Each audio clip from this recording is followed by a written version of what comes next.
an international accounting and advisory network of independent KPMG member firms. Worldwide, they provide tax, audit and advisory services in 152 countries and employ more than 145,000 employees. All those employees are required to do trainings in various topics each year. To keep people motivated to do the trainings, we introduced Play, a serious game that makes trainings attractive and competitive.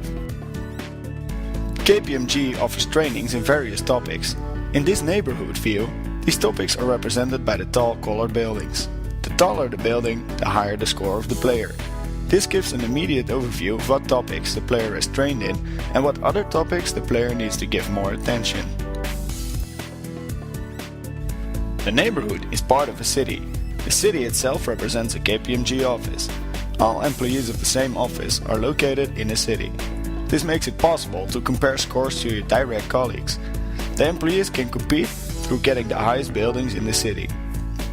Showing the city on screens at frequently visited places like the cafeteria or certain coffee corners can help in stimulating competition and motivating employees to improve their training scores and thus improving their neighborhood in the city.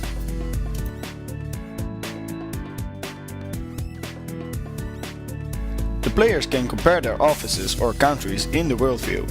Again, the buildings on the globe represent the training topics for a specific office.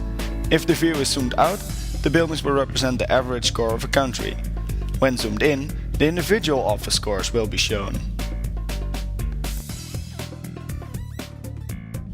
This is the personal office of the employee. In it, the employee can view his or her profile, look at the leaderboard or start the trainings. Scoring high in trainings does not only make the player's buildings taller, it also generates credit with which the office can be upgraded.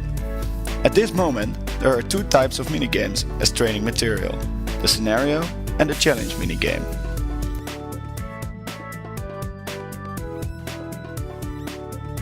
First, there's the scenario. The scenario is a 3D simulation in which the player can experience day-to-day situations, like a meeting with a client. The player can roam freely in the office and interact with the characters in the scenario. Both during and after the simulation, the player can be asked questions. The response of the player determines the score. The other mini-game is a multiplayer challenge. The KPMG employees can test each other's knowledge of a certain topic. They will both be asked 5 questions. The player with the most correct answers, or the fastest time in which they answered them in case of a tie, will determine the winner. This challenge possibility will aid in creating competition and motivation between employees. That's it for Play, a serious game. Be sure to play the full game and discover how trainings can be made attractive. KPMG, cutting through complexity.